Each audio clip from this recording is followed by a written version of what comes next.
Hello everyone! Hey guys! How are things going? How are things going at home and at work? Hope things are all right. Hope everything is running smoothly.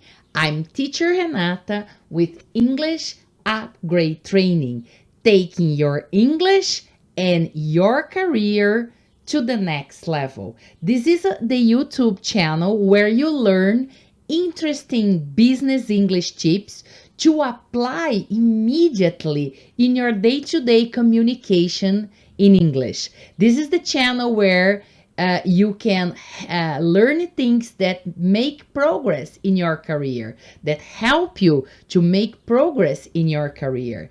And it's such a pleasure, guys, to have you here with me for another business English tip. Shall we see the tip of the day? Today's tip is about 3 different ways to say até onde eu sei in English. Até onde eu sei. So we are going to learn 3 different ways to say that in English. Isn't that interesting, guys? So not just one, but 3 different ways to say that.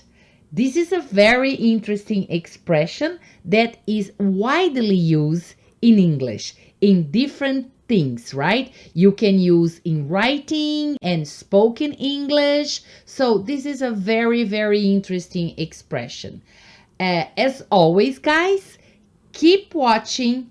Keep learning. Stick with me until the end of this video and you will learn these 3 different ways to say até onde eu sei in English.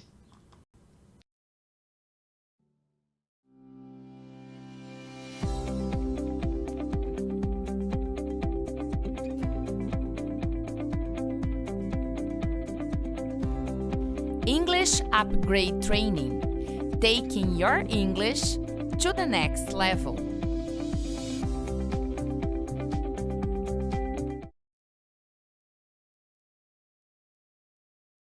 Hey all! Hey guys!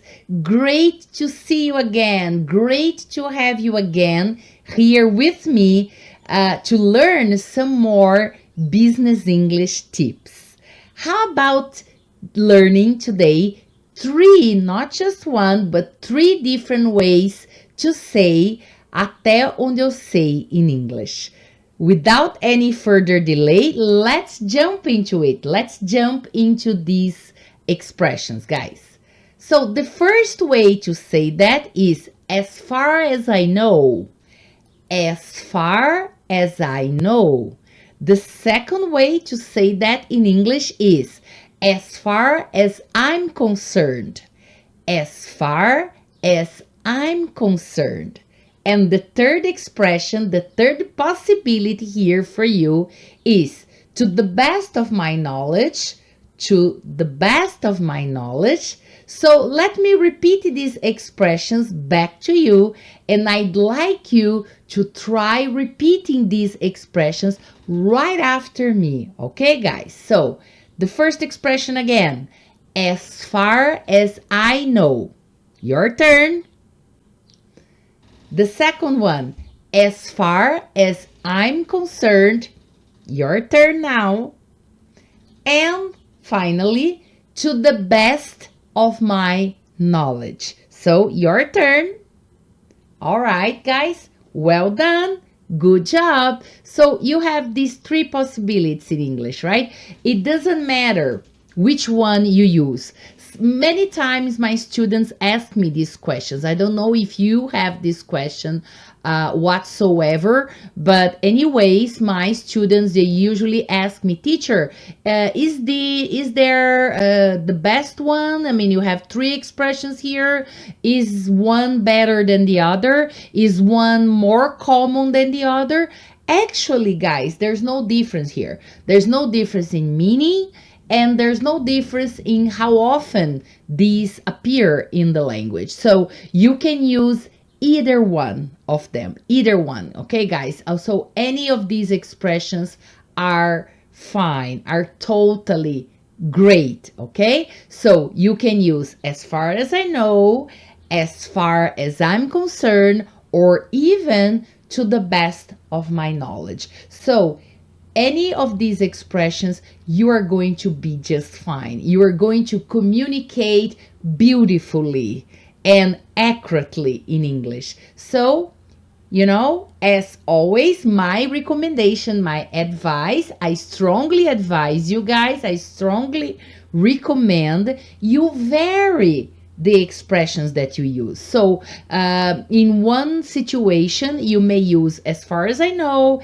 In another opportunity, try out as far as I'm concerned. And maybe in a third situation, you may try to use to the best of my knowledge. So any of these expressions are, you are going to be just fine. You're going to be doing all right in English. So, give it a try and try different ones. So that's my recommendation.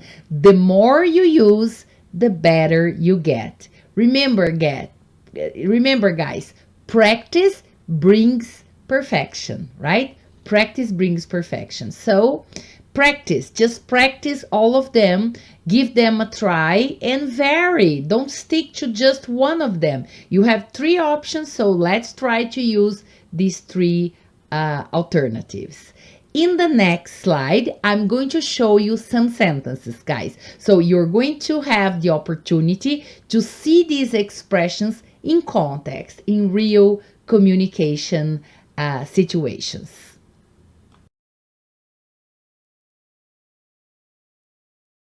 So guys, moving on to the sentences, moving on to our examples in context, let's see this first one. As far as I know, the budget hasn't been approved of yet. So, as far as I know, the budget hasn't been approved of yet. I use this as far as I know, but like we said before, you could very well say, as far as I'm concerned, the budget hasn't been approved of yet. So you can change. These expressions are totally interchangeable. They are absolutely interchangeable. You can use one or the other. Let's have a look at the second example, guys. As far as I'm concerned, Peter has resigned and he's now working for another company. So, as far as I'm concerned, Peter has resigned and he is now working for another company. Let's jump into example number 3. The negotiation is closed as far as I'm concerned. So you see, I'm using as far as I'm concerned to the end of your sentence this time. Which one is more common? I would say both, guys. You could very well start your sentence with these expressions, as far as I know, as far as I'm concerned, or to the best of my knowledge, comma, and then the rest of the sentence. Or you could invert that and use this expression to the end of the sentence, at the end of the sentence. I think it's more a matter of style.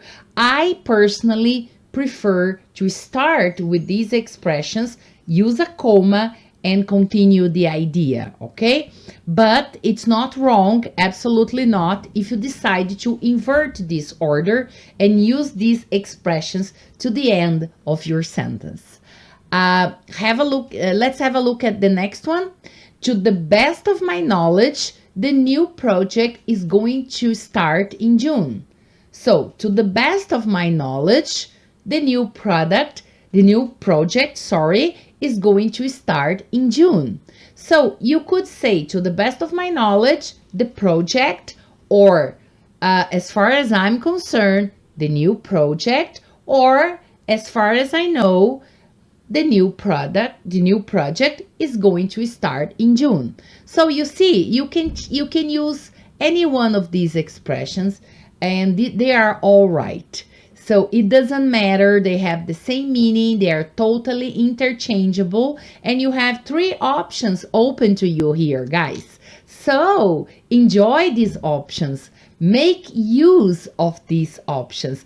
Don't save your English. Remember, spend it, use your English, and you will see how much improvement you're going to make. You are going to make such a wonderful improvement in your English, in your level of language proficiency, as much as you try different expressions, different vocabulary in your day-to-day communication in English.